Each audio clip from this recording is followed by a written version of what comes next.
제가 사건 분석이나 데이터 자료 분석은 15년째 하고 있는데요. 제가 살다 이런 엉터리 정보들은 제가 처음 봅니다. 진짜로요. 지금 구독자가 2,500명을 좀 넘어서고 있는데 1만 명을 넘어서면 우리 국회에다가 국민청원을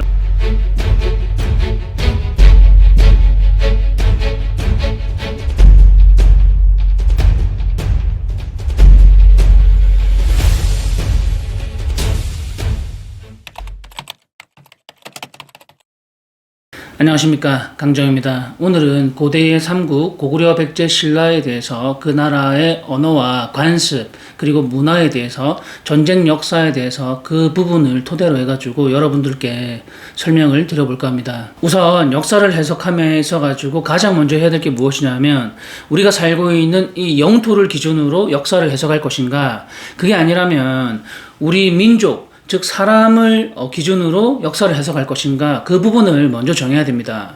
영토의 역사를 기준으로 해석하게 된다면 지금 현재 우리 대한민국의 역사는 임시정부 수립 이후에 거의 100년 가까운 시간 동안의 역사가 우리 역사가 되는 거고요. 조금 더 포괄적으로 얘기해가지고 북한까지 포함해가지고 조선의 역사라던가 후삼국의 역사, 고려, 백제, 신라가 있었고, 그리고 고려가 한반도의 사만을 통일해서 만주 일대까지 지배했던 그 역사까지가 우리의 역사가 되는 거거든요. 그렇지만 만약에 민족의 역사라던가 사람의 역사의 기준으로 보게 된다면 그거는 좀 상황이 달라지고 해석의 차이가 굉장히 난해하게 되거든요. 어떻게 달라지냐면, 예컨대 설명하자면 이렇습니다. 제가 타고 다니는 자가용의 그 연식은 8년이 됐습니다. 그런데 제가 이 중고차를 타고 다니는 그 소유했던 기간은 고작 3년밖에 되지 않거든요. 그런데 이 차량의 역사를 기준으로 놓고 해석을 하게 된다면 저는 이 차의 역사에 대해서 히스토리라고 그러지 않습니까? 3년밖에 이 역사의 히스토리를 주장하지를 못합니다. 그렇지만 이 차량을 기준으로 역사를 해석할 게 아니라 차주, 사람을 기준으로 역사를 해석하게 된다면 저는 운전한 지 30년이 가까이 됐습니다. 그렇다면 30년 동안 굉장히 많은 차량을 소유했고 중형차도 몰아봤고 대형차도 몰아봤고 소형차도 몰아봤단 말이죠. 무슨 말인지 이해하시겠습니까? 우리가 지금 현재 살고 있는 국경선 안에서 영토를 기준으로 해석할 게 아니라 우리 민족의 역사, 사람의 역사로 해석을 하게 된다면 우리가 한반도에만 2000년, 3000년 동안 있었던 게 아니란 말이죠. 어디에 있었는가, 우리 민족의 이동이 어떻게 되는 것인가, 이 부분을 잘 살펴봐야 되지 않습니까? 우리 한반도에 살고 있는 우리 유전자가 좋은 우리 국민들 있지 않습니까? 그 올림픽 나가면 금메달도 많이 따고 월드컵에서도 굉장히 좋은 성과를 내고 하는 그 우수한 유전자들 있지 않습니까? 그 양궁 같은 경우는 거의 금메달을 싹쓸이 하잖아요. 좋아요. 좋습니다. 한발 대만 같은 경우도 청나라 시절 때 그 대륙을 호령했는데 우리 한반도에 있는 좋은 유전자들이 대륙 동쪽 일부를 호령했을까요? 아닐까요?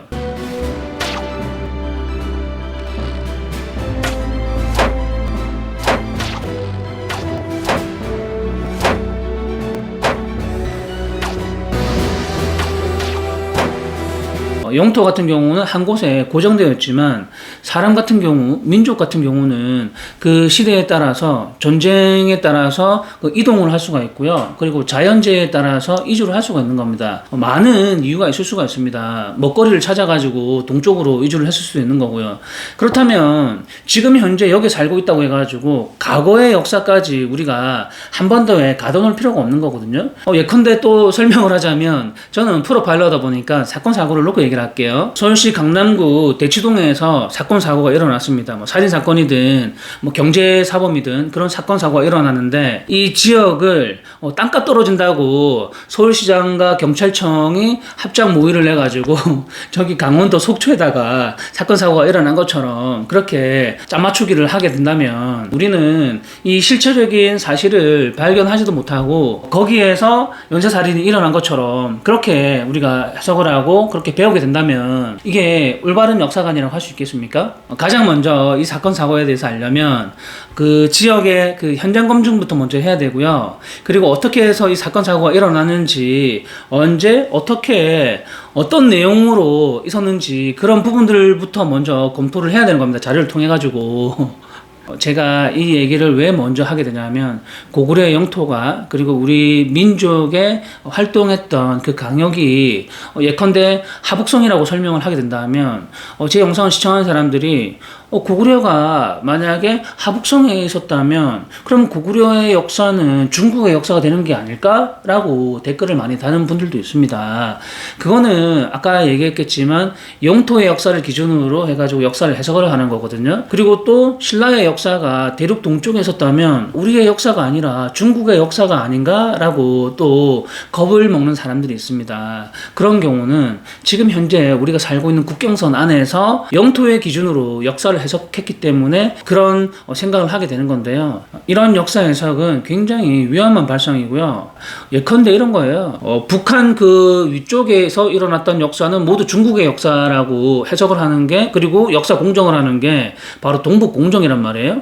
맞잖아요. 대만 같은 경우도 대륙 전체를 호령했는데 한반도에서 살고 있는 우리 민족이 대륙 전체도 아니고 대륙 동쪽을 호령하면 안 되는 건가요? 우리 민족의 역사가 한반도를 벗어나면 마치 큰일이 나는 것처럼 그렇게 반응을 하고 있단 말이죠. 그 이유는 아까도 설명을 드렸지만 우리 대학교에 있는 주류 강단에 그 교세들이라고 할게, 교세들.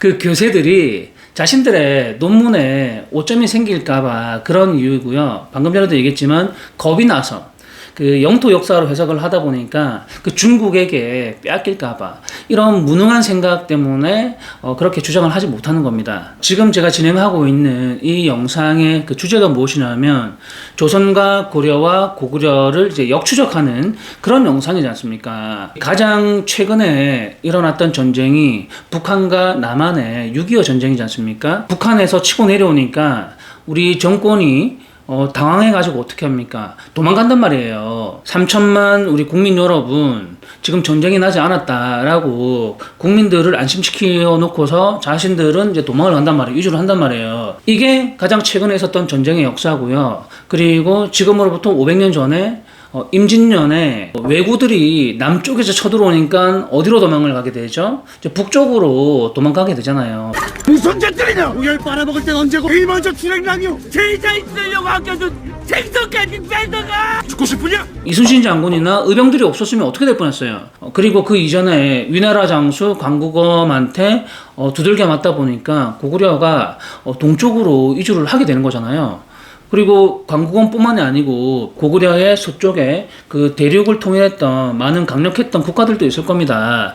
고구려라고 해가지고 고구려의 천년 역사 동안 모든 시기가 다 강성했던 시기는 아니란 말이에요. 분명히 대륙에도 여러 나라들을 통일했던 그런 왕조들이 있을 거란 말이죠. 그러면 그 왕조들이 힘이 이제 강력하게 되는 거잖아요. 그러면 고구려를 치러 갔을 때 이제 고구려도 쇠약했던 시기가 있을 텐데 그때 고구려가 이제 동쪽으로 도망을 가게 되고 이주를 했던 시기가 있을 겁니다. 그랬다가 또다시 고구려가 강성해지면 또다시 서쪽으로 가게 되고, 서쪽이라고 하면 저는 하북성을 얘기하는 거예요. 베이징을 넘어서 얘기를 하는 겁니다. 그러면 서쪽으로 갔다가 동쪽으로 갔다가 또다시 서쪽으로 갔다가 그렇게 왔다 갔다 했을 거란 얘기예요. 제가 역사서를 검토를 해봤을 때 그러면 자리를 옮겨가지고 자료를 한번 검토해 보도록 할까요? 대한민국 영토 안에서 일어났던 역사가 우리 민족의 고대사를 증명을 해줄 수 있냐 이겁니다. 증명을 해줄 수가 없는 거예요. 우리 민족이 한반도로 언제 이주를 했으며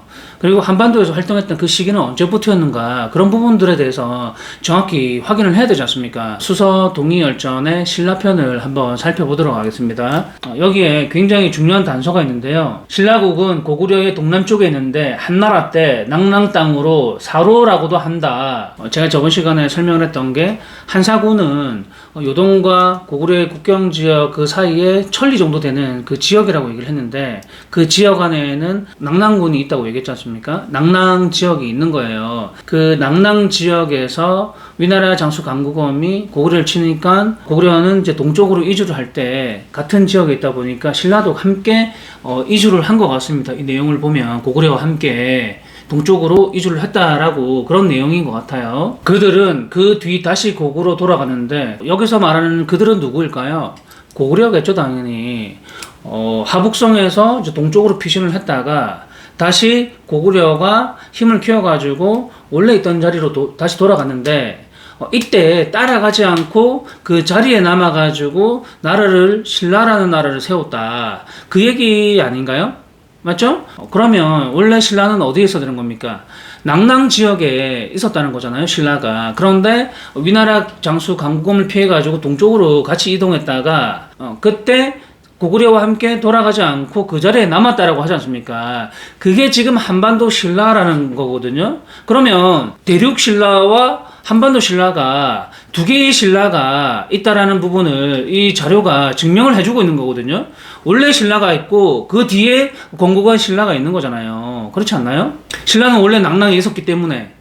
그러므로 그 나라는 중국 고구려 백제 족속들이 뒤섞여 있으며 옥저, 불내, 한의 땅을 차지하고 있다. 그 나라의 왕은 본래 백제 사람이었는데 바다로 도망쳐 신라로 들어가 마침내 그 나라의 왕이 되었다. 정리하겠습니다. 이 내용은 한반도 신라를 설명하는 내용이고요.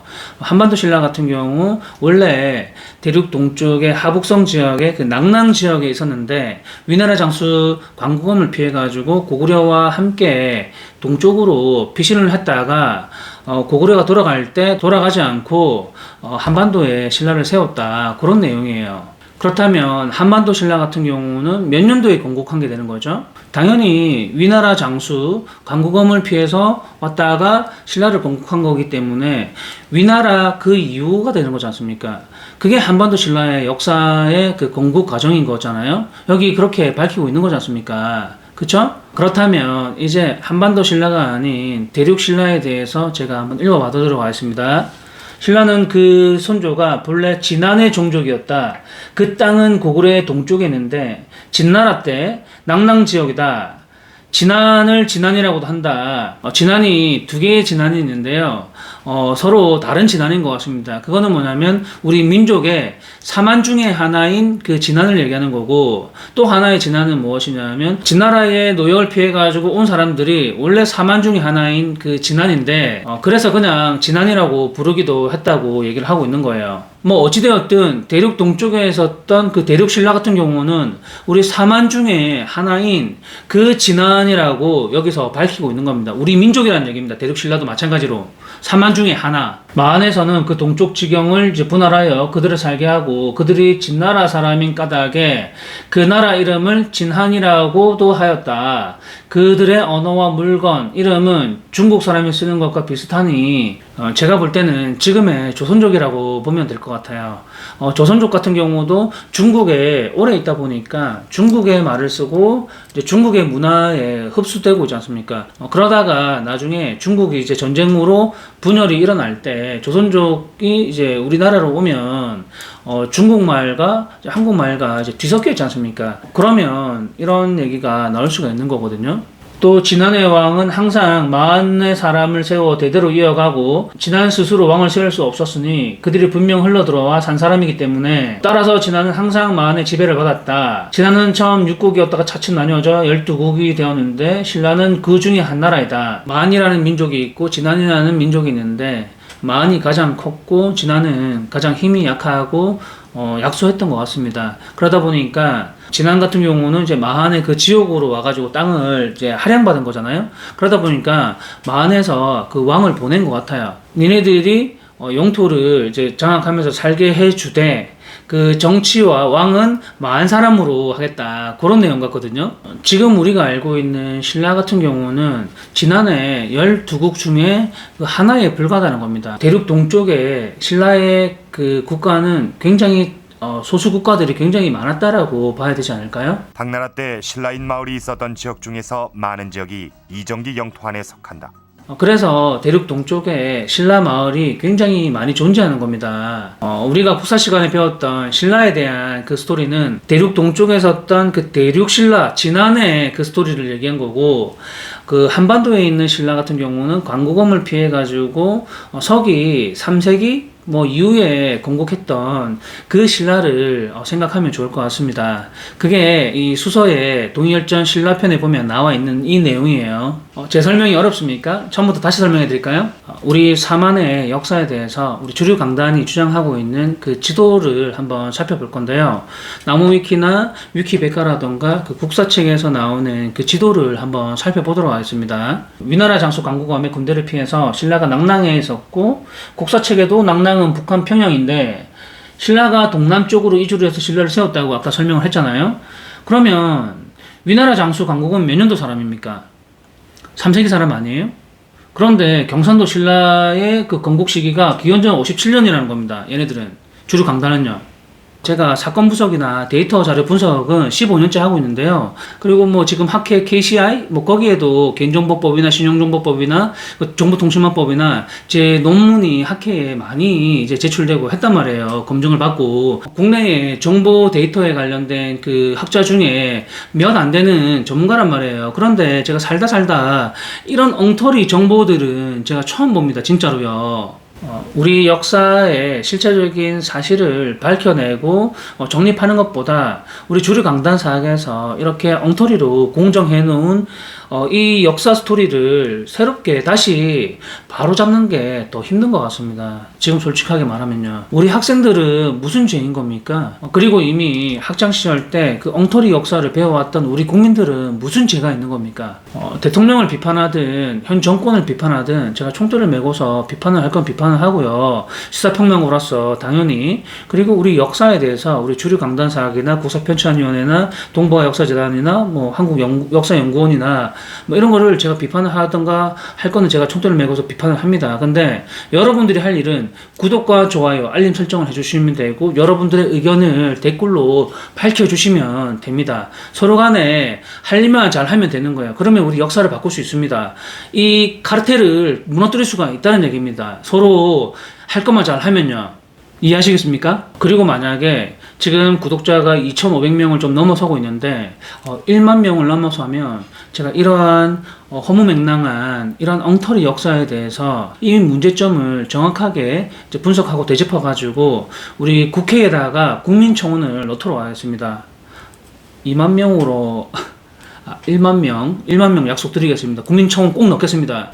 그리고 다시 원점으로 돌아와서 우리 주류 강단의 국사편찬위원회나 동북아 역사재단이나 한국역사연구원이나 여기서 주장하는 낭랑은 어디에 있습니까? 평양 지역에 낭랑이 있거든요. 고구려가 고구려 초기에는 압록강 이북 쪽에 조그만하게 제주도보다 조금 더 크게 있었다라고 한다면 좋습니다. 위나라 장수 강국엄일 때는 고구려가 작았다고 칩시다. 그래서 이 낭랑 지역, 평양 지역이죠. 압록강 밑에 바로 지역이 여기가 낭랑이라고 한다면 신라가 원래 여기에 있었다는 얘기 아닙니까? 여기 있다가 지금 경상도로 왔다는 얘기 아니에요. 100번 양보해서 이들의 말이 다 맞다라고 치고요. 그렇다면 경상도에 신라가 있기 때문에 고구려도 경상도에서 함께 있어야 되는 거잖아요. 그래야지만이 고구려가 다시 고구려 돌아갈 때 따라가지 않고 경상도에 남아서 신라를 이제 공국해야 되는 게 맞는 거지 않습니까? 그러면 이게 뭐예요? 이게 뒤죽박죽이 되고 엉망진창인 거 아니에요? 고구려가 경상도에 이주를 했고 도망을 갔나요? 100번 1000번 양보를 해서 고구려가 광개토태양 이전에 영토가 굉장히 작았기 때문에 북한 이북 쪽에서 요만하게 존재했다라고 칩시다. 백두산을 장백산으로 뭐 착각을 했든 뭘 했든 어찌됐든 모든 걸 다 인정하더라도 북한에 있는 평양이 낭랑이었다, 그렇게 믿어드릴게요. 그렇게 믿어주고 한번 시작을 해보도록 하겠습니다. 광개토태양이 압록강 이남 쪽에 있는 그 평양을 먹었잖아요. 그리고 광개토대왕의 이 광활한 대륙은 그 북쪽도 당연히 그 광활한 영토 그 지역을 먹은 거고, 그러면 수나라 때 북한의 평양 지역은 고구려 영토인가요? 아니면 신라의 영토인가요? 당연히 고구려 영토이지 않습니까? 수나라 때 수양제가 조서에 영부신앙은 발표하라.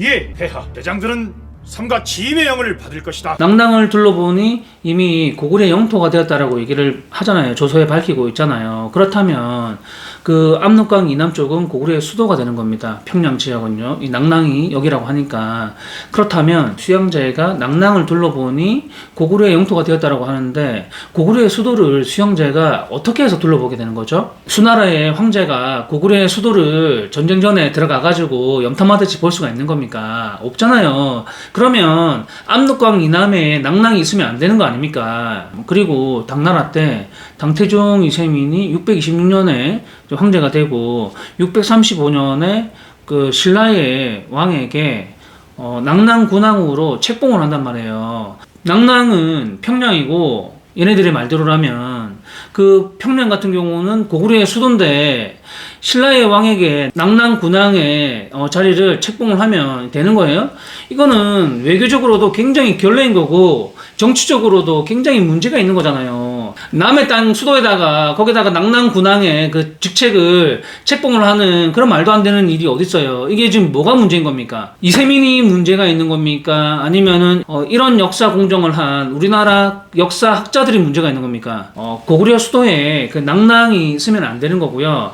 낙랑 군왕 자체가 성립할 수가 없는 겁니다. 그런데 이렇게 낙랑 군왕으로 책봉을 했다라고 하는 거는 여기서 말하는 신라의 왕은 한반도의 신라 왕이 아니고 대륙 신라의 그 낙랑 지역에 신라가 있었기 때문에 그래서 낙랑 군왕으로 책봉을 할 수가 있는 겁니다.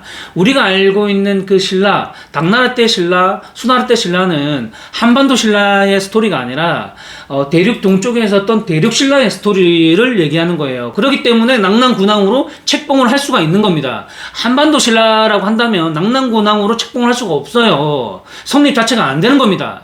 그렇기 때문에 당나라 때 신라, 수나라 때 신라는 한반도 신라에 없었어요. 지금 현재 경상도에 있는 모든 유물들이나 이런 부분들은 다 가짜라는 얘기입니다. 전라남도 완도에 있는 장보고 동상이라던가 유적지도 전부 다 가짜고요. 장보고 같은 경우는 전라남도 완도가 아니라 산동성에 있는 적산 보파원 있잖아요. 거기가 장보고가 활동했고 거기 사람이란 얘기예요. 장보고는 전라남도에 와본 적이 없어요. 수학여행도 간 적도 없고 신혼여행도 간 적이 없어요. 한 번도 간 적이 없단 말이에요. 그런데 전라남도 완도에다가 그런 동상을 세워놓고서 역사 공정을 한 겁니다. 중국 애들이 하는 것보다 우리 학자들이 더 심한 짓거리를 해놓은 거예요. 그래놓고서 우리 국민들에게는 가스라이팅을 시키는 겁니다.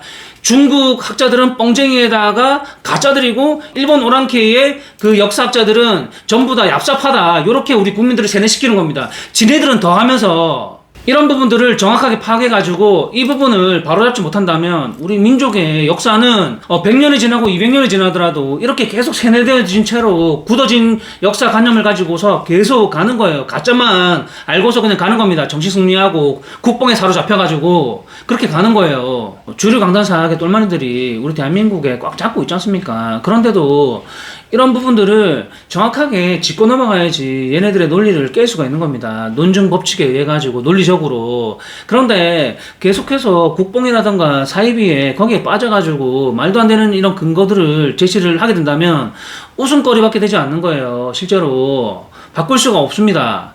여러분들이 그런 부분들을 정확하게 인지를 하고 있어야 돼요. 저한테 가장 많이 달리는 댓글들이 무엇이냐면 중국의 역사서를 믿으면 안 된다. 뽕쟁이들이기 때문에 이런 소리 하거든요. 우리 고대의 역사서는 다 불타고 없기 때문에 우리 후삼국 시대의 학자들이 중국의 역사서를 보고서 인용을 한 거예요. 그리고 우리 역사를 정립을 한 거란 말이에요. 그런데 우리 거를 봐야 된다. 우리 것이 좋은 것이요. 신토불이 이러고 있는 거예요. 우리가 걔네들 걸 보고서 재정립을 한 건데 이런 국뽕에 취하면 실체적인 사실을 발견할 수가 없다는 얘기예요. 그리고 제가 지난 시간에 논증 법칙을 통해 가지고 풀었던 의자왕의 백제 같은 경우는 한반도 백제로는 성립할 수가 없다라고 못을 박아드렸지 않습니까? 그리고 또 그런 인구의 변화가 증거가 되지 않는다라고 하는 그런 주류 강단 똘마니들이 댓글을 달기도 하거든요. 사실을 밝히는 거는 고고학뿐만이 아니고요. 증거 자료이기도 하지만 증거 자료뿐만이 아니라 이 논증 법칙을 통해 가지고 논리로 증명을 할 수가 있는 겁니다. 알리바이를 통해서 이렇게 이렇게 풀 수도 있는 거고요. 내가 범인을 직접적으로 찾을 수는 없지만 내가 범인이 아니라는 사실을 밝힐 수가 있는 거거든요. 마찬가지로 내가 대륙 어딘가에 백제가 있었는지는 내가 밝힐 수는 없습니다.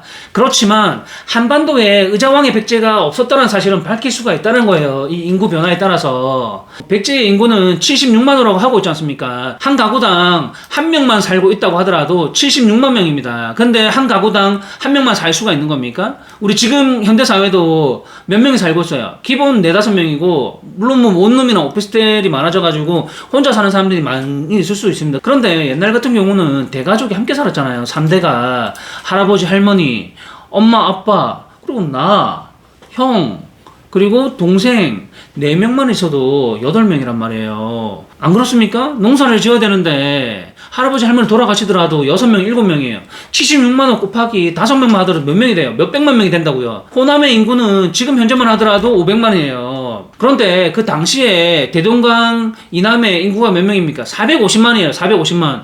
이거는 제가 연구한 게 아니고요. 우리나라 통계청 인구 조사한 그 학자들이 연구를 한 거란 말이에요. 450만이라고. 내가 그걸 굳이 밝힐 필요가 없단 말이에요. 인구수 또한 540만 명에 달해 통일신라보다 많았다. 당시 중국 내에서 가장 큰 세력이었던 것이다. 그러면 그 인구하고 그 나라의 그 군대하고 군사력이랑 어느 정도 비례를 한단 말이에요. 그 군대가 10만 명이라고 한다면 그 나라의 인구는 어느 정도 200만 이상이 되는 거고요. 그 나라가 1만 명의 군대를 보유하고 있다면 그 나라의 백성은 100만 명이 채 안 된다는 얘기예요. 한 30만 정도가 된다는 얘기입니다. 그런데 그 당시에 후백제 같은 경우 어떻게 돼요? 그 교논이 보유하고 있던 그 군대는 2만 명에서 2만 5천 명이란 말이에요. 그러면 호남 백제의 그 인구는 몇 명인 겁니까? 후삼국 시대에 고려가 있고 백제가 있고 신라가 있는데 이 삼국 중에 가장 많은 군대를 보유하고 있는 곳이 어디예요? 고려지 않습니까? 고려 같은 경우가 삼국사기하고 고려사에 보면 뭐 8만 명 그리고 뭐 10만 명이라고 얘기를 한단 말이에요. 그렇다면 이 비율대로 해가지고 인구를 나눠보면 그 고려는 몇만 명이 되고 그러면 백제는 몇만 명이 되고 신라는 몇 명이 되는지 추산을 할 수가 있고 추론을 할 수가 있다는 겁니다. 합리적으로. 그러면 백제의 인구 그 당시에 백제의 인구 같은 경우는 100만 명이 채 안 된단 말이에요. 그런데 백제에 비해 보면 백제의 인구는 630만이라고 하지 않습니까? 그 당시 한반도 인구 전체를 다 하더라도 이 백제의 인구에 미치지 못한다는 얘기입니다. 그러면 의자왕의 백제는 한반도가 아니라는 게 정립이 되는 거고 입증을 하는 거예요. 이게 이 논증법칙의 논리라는 겁니다. 어설프게 주류강단사학의 똘마니들이 역사학을 뭐 전공한 것 같은데 자꾸 이런 어설픈 주장을 하지 말고요. 그 님들 교수들 다 떼거져 데리고 와가지고 한 10명 정도는 달라붙어야지 저 한 사람을 감당할까 말까란 말이에요. 한국에 몇 안 되는 정보 전문가예요. 그런데 이 증거에 대해서 저한테 이런 증거가 되니 안 되니 이딴 소리를 하면 얼마나 가서로울까요, 제가 그리고 지난 시간에 심리는 4kg고 백리는 40kg라고 얘기를 했는데요.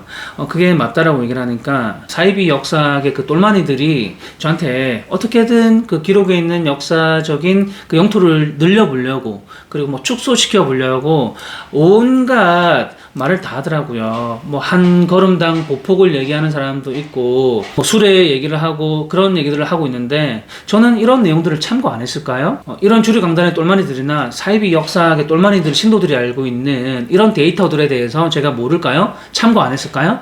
당연히 참고했습니다. 이거를 늘려보려고 한다면 저도 할 말이 있다고요. 지금 현재 성인의 평균 키가 175라고 한다면 1000년 전이나 1500년 전에는 키가 160에서 165란 말이에요. 적어도 10cm에서 15cm가 작은데 그러면 한 걸음당 보폭도 5cm에서 10cm의 차이가 난단 말이죠. 당연하잖아요. 그러면 니네들의 논리도 안 맞다 그 얘기를 하는 겁니다. 보폭이 한 걸음당 5cm에서 10cm가 차이 나면 당연히 백리가 5.6kg가 안 되고 줄여야 되는 게 맞는 거잖아요. 그래서 4kg라고 얘기를 하는 거예요. 나름대로 종합적으로 다 참고를 해가지고 판단을 하고 그 거리값을 추산을 하는 겁니다. 이놈들아. 이런 형편없는 근거와 논리를 가지고서 역사를 지들 마음대로 재단을 하려고 하는 그런 사람들이 있잖아요. 그런 사람들은 그 어디를 가더라도 자기의 역사관들은 존중받지를 못하는 겁니다. 지들 마음대로, 지들 입맛대로. 얼마 전에 국회에서 축구협회 종몽규 회장이 현안 질의한다고 나와가지고 너무나 답답하고 엉터리 답변을 하고 동문서답하고 막 그런 적이 있었잖아요. 있습니까? 축구협회를 최대한 잘 도와줬으면 우리가 전문 그 TV로 국회 영상을 보면서 축구인들이 굉장히 부끄럽고 창피했다고 합니다. 그 거론하는 것조차도 마찬가지로 이런 내용을 보면 우리 역사학 전공자들은 정말 부끄럽고 창피해야 되는 거 아닙니까? 저는 역사학을 전공한 사람이 아닌데 만약에 제가 역사학을 전공했다면 정말 부끄럽고 창피할 것 같아요. 이 책을 아궁이에다가 불쑤시개로 넣었을 것 같아요. 제가 역사학을 전공을 했다면 쪽팔려가지고. 그러면 이 시점에서 제가 여러분들께 한 가지 더 질문을 드려보도록 하겠습니다.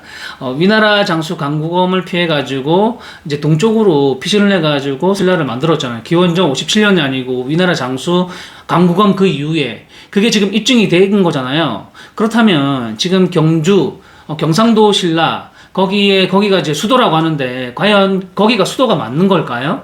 우리 형사소송법에 보면 독수독가 이론이라는 게 있습니다. 하나의 증거가 오염이 되고 하나의 논리가 오염돼 버리면 다른 나중에 발견이 된다 하더라도 그 증거 자체도 다 오염이 돼 가지고 증거 자료로서 신뢰할 수가 없다. 그 신뢰도가 깨지게 되는 거예요. 지금 이렇게 된 마당에 과연 경상도에서 발견되는 이 신라는 신라의 수도가 맞는 것일까? 신라의 왕궁은 어디에 있는 것인가? 이 묘들이 왕릉들이 과연 왕릉인가? 우리가 알고 있는 이 국사책에서 나와 있는 김우징의 왕릉은 맞는 것인가? 그리고 이런 부분들에 대해서 정말 의심이 생기지 않습니까? 이렇게 의심이 생기는 순간 이 독수독가 이론에 의해 가지고 이미 오염이 되는 거예요. 그러면 이 모든 증거 자료들을 다 폐기 처분시켜버리고 처음부터 다시 수사가 이루어져야 하는 겁니다. 그게 맞는 거예요. 오늘 준비한 영상은 여기까지고요. 다음 영상은 당나라와 고구려 연개소문과 전쟁했던 전쟁의 역사에 대해서 얘기할 거고, 그리고 지금 스포일러로 밝힐 수는 없지만 다음 영상 기대해 주시고요. 구독과 알림 설정 꼭 부탁드리겠습니다. 이미 구독하신 분들은 댓글로 자기 의견을 표현해 주시면 좋겠고요. 자기 의견 남겨달라고 해가지고 또 어설픈 반박 댓글 달라는 얘기 아닙니다. 재미없는 영상 시청해 주셔서 감사하고요. 다음 시간에 또 찾아뵙도록 하겠습니다. 감사합니다.